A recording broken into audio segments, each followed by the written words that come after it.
Palmeiras, Atlético Mineiro, Corinthians, Flamengo, São Paulo, Santos, não faltam clubes interessados em De La Cruz. No vídeo de hoje do canal do Nicola, vou te contar sobre qual o futuro definido pelo meio uruguaio. Bora te falar também sobre Vitor Pereira, o técnico do Corinthians, corre o risco de demissão na próxima quarta-feira. Vou te atualizar também sobre Igor Gomes e essa história de que ele pode pintar no Botafogo. Novidades importantes no Atlético Mineiro, especulações envolvendo Paulinho e Rafinha Alcântara, em que situação eles podem ser contratados. Para completar tudo sobre o Flamengo, Marcos Braz falou sobre o futuro de Felipe Luiz e Davi Luiz. Será que eles ficam? Tem também novidades do mercado de transferências, bastidores e muito mais a partir de agora. Não sem antes me apresentar, sou Jorge Nicola, jornalista esportivo e dono desse canal no YouTube com a missão de deixar você super bem informado sobre as coisas do seu time do coração. Se você ainda não é inscrito, a gente resolve esse problema agora apertando esse botão vermelho de inscreva-se, tá? Bom, bora contar que todo esse conteúdo é um oferecimento de Aposta Ganha, site de apostas esportivas que me dá a maior sorte. E nesse sábado tem jogos para tudo quanto é gosto. Separei 4 partidas, com direito a Cruzeiro e Chapecoense, Série B, vitória do Cruzeiro pagando R$1,49. Também pela segundona, Vasco e Tombense, vitória do Vasco pagando R$1,55. Para mim, o principal jogo do sábado, Corinthians e Palmeiras, vitória do Corinthians R$3,25, empate a R$3,05 e a vitória do Palmeiras pagando R$2,30 para cada real apostado.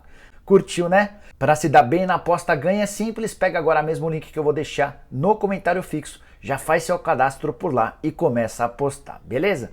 Bora pro giro de notícias. A primeira informação é de que Soteldo foi recebido por dezenas de torcedores do Santos no início da manhã desse sábado. Por volta de 6h30 da manhã, o venezuelano desembarcou e teve recepção bastante calorosa no aeroporto de Guarulhos, mesmo com um frio gigante. Agora ele passa por exames médicos e assina contrato de empréstimo até julho de 2023. Já contei para vocês que o Santos vai desembolsar $400 mil pelo período de empréstimo e vai pagar R$450 mil por mês de salário.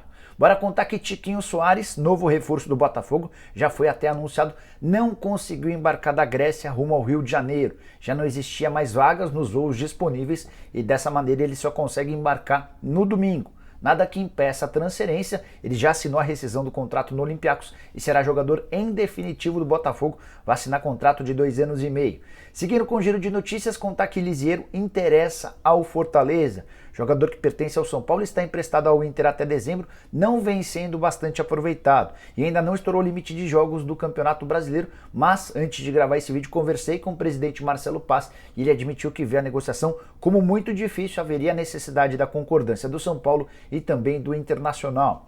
Seguindo com o giro de notícias, contar que Eduardo Vargas foi multado, isso você já sabe, né? A grande dúvida é qual o valor da multa que o Galo aplicou pela expulsão dele contra o Palmeiras no jogo da Libertadores da América.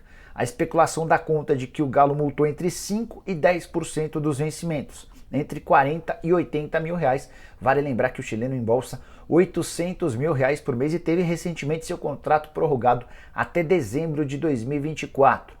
Para fechar o giro de notícias, contar que o Sport segue tentando a contratação de Jailson, ex-goleiro do Palmeiras e do América, no Coelho. Ele ganhava 140 mil reais por mês e pediu para sair por um desentendimento com o outro goleiro, o Cavicchioli.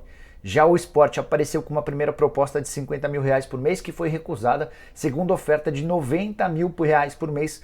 O Jailson também não mostrou muita vontade ou disposição de aceitar essa oferta. É possível que o Sport precise aumentar um pouquinho os valores. Para fechar o giro de notícias, queria contar que o Bahia venceu o Ituano por 2-0 na noite dessa sexta-feira em jogo da Série B e o grande destaque da partida foi Matheus Davó, que jogou apenas 33 minutos, ele entrou na reta final da partida e marcou 2 vezes. Um dos gols com direito à assistência de Ricardo Goulart, reforço recém-contratado pelo Bahia. Matheus Davó, que ainda pertence ao Corinthians e está emprestado ao Tricolor de Aço até dezembro. Bora para as notícias para valer? Quero começar o vídeo falando sobre o Atlético Mineiro e a possibilidade de Paulinho e Rafinha Alcântara serem reforços do Galo. 2 nomes especulados com bastante frequência nos últimos dias. Nessa sexta-feira, o Rodrigo Caetano, que é o diretor executivo de futebol do Galo, concedeu uma entrevista para explicar sobre a situação do clube pós-eliminação na Libertadores e admitiu que tanto o Paulinho, que pertence ao Leverkusen, quanto o Rafinha, que pertence ao PSG, estiveram na mira. O grande problema é que a eliminação para o Palmeiras causou um verdadeiro rombo nas contas, ou vai causar um verdadeiro rombo nas contas do Galo. É de se imaginar que o Atlético perca com o número de sócios torcedores, é de se imaginar que deixe de entrar dinheiro com bilheteria com a diminuição do público no Mineirão, isso sem contar na grana perdida com a Libertadores. A simples passagem para a semifinal já garantiria 8 milhões de reais de prêmio vindo da Conmebol. Rodrigo Caetano descreveu da seguinte maneira as negociações com o Rafinha e com o Paulinho, abre aspas: nossa situação financeira é delicadíssima. Não posso negar que existiu consulta, mas é pouco provável que ocorra nessa janela a contratação de ambos, fecha aspas. O fato de o Galo só ter um torneio para disputar o Campeonato Brasileiro, onde aparece 13 pontos atrás do Palmeiras, o líder da competição, também joga contra a vinda de mais 2 reforços. O Atlético precisaria ou não teria competições suficientes para um elenco tão grande quanto o atual. Bora falar agora sobre Davi Luiz e Felipe Luiz, 2 titulares do Flamengo cujos contratos terminam em dezembro. Marcos Braz, nessa sexta-feira, concedeu uma entrevista longa e bem legal ao Vene Casagrande, em que ele respondeu sobre uma série de coisas, especialmente sobre a situação desses 2 atletas. O Braz confessou que até esse momento o Flamengo não tomou uma decisão sobre a permanência ou não da dupla. A renovação do contrato vai passar pela vontade dos homens do departamento de futebol e também do técnico Dorival Júnior. Por falar em Dorival, segundo Marcos Braz, a ideia do Flamengo é mantê-lo para o próximo ano. Em relação a Davi e Felipe, essa definição deve acontecer mais perto do fim da temporada. O Flamengo quer entender como é que eles fecham o ano para saber se sugere ou não a prorrogação do contrato. O Braz também disse nessa entrevista que conta com o fato dos caras serem experientes e já acostumados a esse tipo de situação para não haver qualquer precipitação deles saírem assinando contrato com qualquer outro clube. Isso já é permitido, eles já estão a menos de 6 meses do fim do vínculo. Davi, que recentemente teve 3 propostas do exterior, uma proposta da Lazio, outra proposta para jogar na Arábia Saudita, iria ganhar um caminhão de dinheiro, além de uma terceira oferta do Fenerbahçe de Jorge Jesus. Como o Davi Luiz está muito feliz jogando no Flamengo, ele recusou todas e pretende continuar no clube, assim como o Felipe Luiz. Só para completar sobre o Fla, Diego Alves completamente descartado para a próxima temporada. O Marcos Braz confirmou que não vai haver renovação e ele disse também que o Vitinho só segue no clube porque não chegou a um acordo com o Panathinaikos. O Flamengo topou liberar o Vitinho de graça, desde que ficasse com um percentual de uma venda futura. A negociação com o Panathinaikos esbarrou nas tratativas do Vitinho com o clube na questão financeira. Vitinho, que custou 45 milhões de reais com direitos econômicos e ganha 1 milhão de reais por mês, um dos piores negócios feitos recentemente pelo Flamengo. Só para arrematar, o Braz também foi perguntado sobre o Oscar e disse que vai tentar a contratação do meio atacante até o último dia, mas admitiu que as tratativas com o Xangai Port seguem bem complicadas. Já havia atualizado para vocês que existe pessimismo por parte do staff do atleta. O Xangai segue irredutível em relação à cessão do jogador brasileiro até o fim da temporada. Quero falar sobre o novo técnico do Vasco. Quem vai ser o novo treinador vascaíno?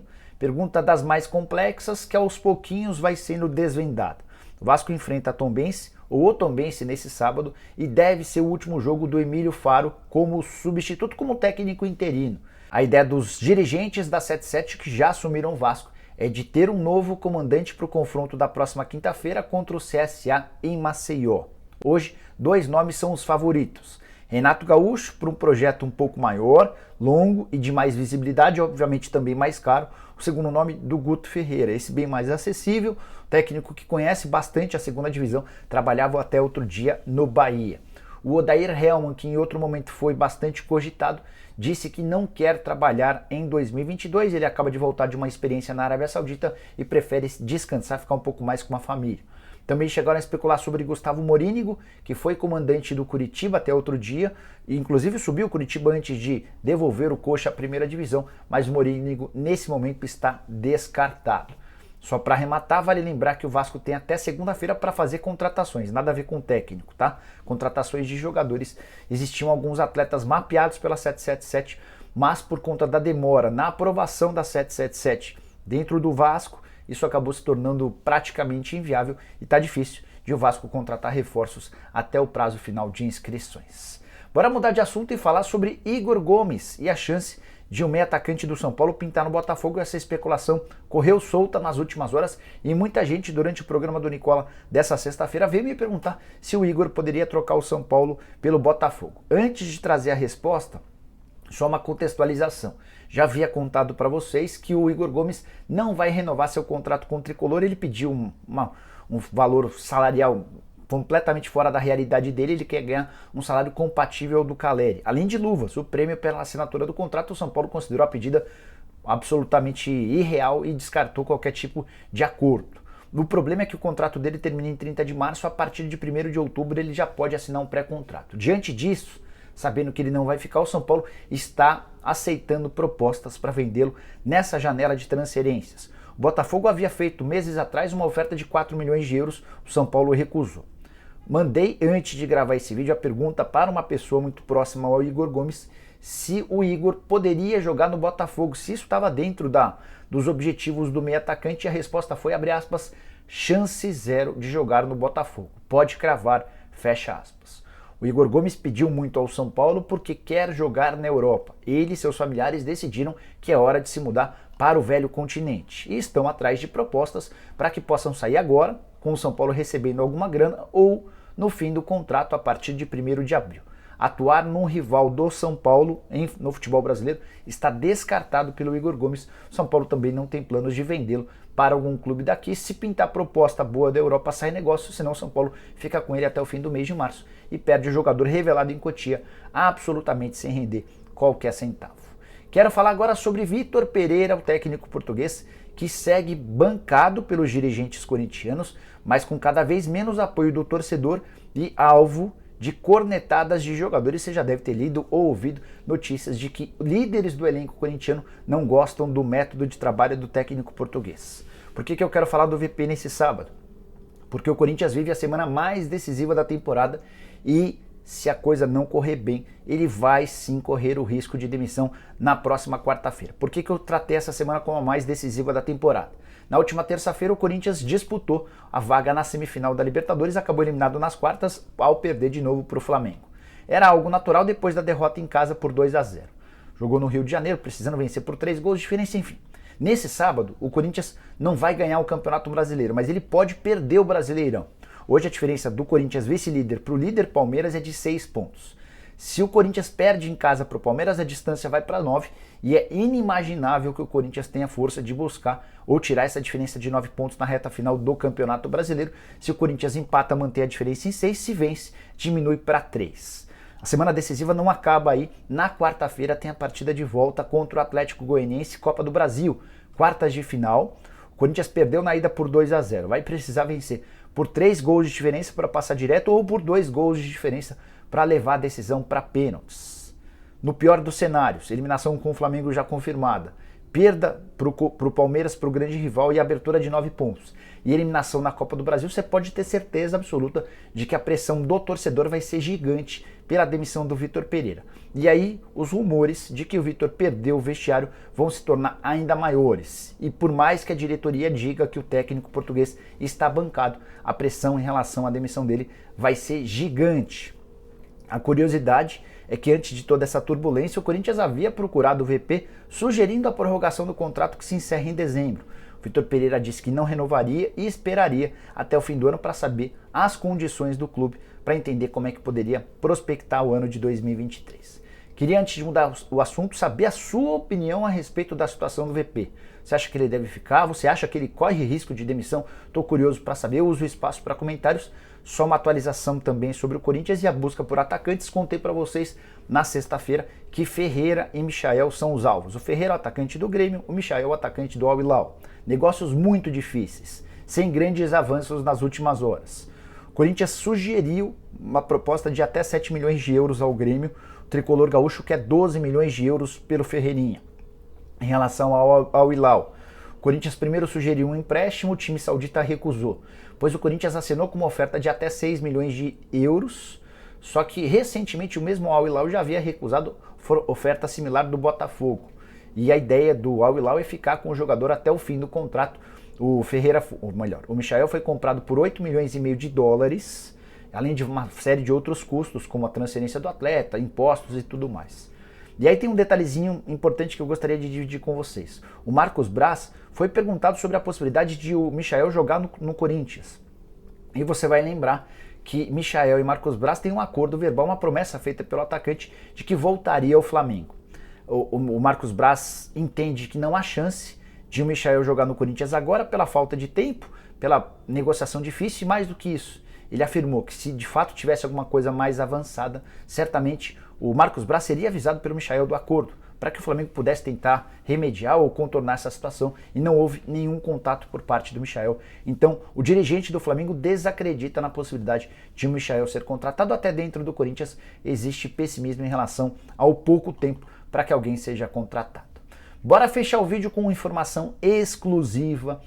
Nicolás de la Cruz, atacante, não é atacante, meio atacante de 25 anos de idade, pertence ao River Plate e vive os últimos meses do seu contrato. O vínculo dele no River termina em 31 de dezembro, ou seja, ele já pode assinar um pré-contrato para se mudar em janeiro de graça para qualquer clube. Corinthians, Palmeiras, São Paulo e Santos, os 4 de São Paulo. O Atlético Mineiro, o Flamengo são alguns dos interessados na contratação do jogador, um dos principais meias do futebol sul-americano nos últimos anos, alguém disponível no mercado. Durante a sexta-feira, especulou-se fortemente de que o Santos tinha tratativas avançadas para contratar o De la Cruz e que o irmão dele, o Carlos Sanches, teria ajudado. Não sei se você sabe, mas o De la Cruz e o Carlos Sanches são meio-irmãos e poderiam ter a vontade de jogar juntos. O que eu fiz? Fui consultar uma fonte minha no Santos para saber o que há de verdade nessa história. E de fato o Peixe procurou o Carlos Sanches para tentar intermediar a chegada do Nicolás de la Cruz ao Peixe a partir de 1º de janeiro. E aí vem a notícia triste para o Santos, mas também para o torcedor do Galo, do Flamengo, do Corinthians, do São Paulo, do Palmeiras, enfim, para todos que em algum momento tiveram a expectativa da contratação do jogador. A frase que eu vou passar para vocês é de uma fonte minha, do Santos, que conversou com o Carlos Sanches. A frase é a seguinte, abre aspas: o De la Cruz vai renovar por uma gratidão ao River Plate, para sair apenas se houver uma compensação financeira para o clube. Não vai sair de graça do River. Seria muito legal ter o De la Cruz de graça por aqui, mas não existe essa possibilidade, fecha aspas. Ah, Nicola, mas será que ele renova mesmo? É o que disse o irmão do De la Cruz a um dirigente do Santos. Ah, Nicola, mas e quanto é que custaria para tirá-lo do River Plate? Esquece. Aí o River Plate vai pedir mais de 10, 12, 14 milhões de dólares. É uma negociação que somente clubes do futebol europeu vão ter capacidade de fazer, ou somente o Flamengo, se quiser abrir seus cofres e fizer um investimento dos mais altos, comparável, por exemplo, a quando foi buscar o Arrascaeta no Cruzeiro, ou recentemente o Everton Cebolinha lá no Benfica. Para clubes brasileiros em condição financeira só normal, esse negócio é tratado como impossível. Uma grande pena, porque o De la Cruz acrescentaria demais no futebol brasileiro, é muito bom jogador. Só para arrematar, uma reflexão que eu queria fazer com vocês. Diferente o comportamento do De la Cruz em relação a vários atletas brasileiros, né?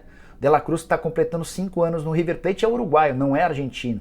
Mas por consideração ao clube que lhe abriu as portas e o transformou num jogador super conhecido, ele não quer sair de graça, mesmo tendo a chance de ganhar muito mais dinheiro.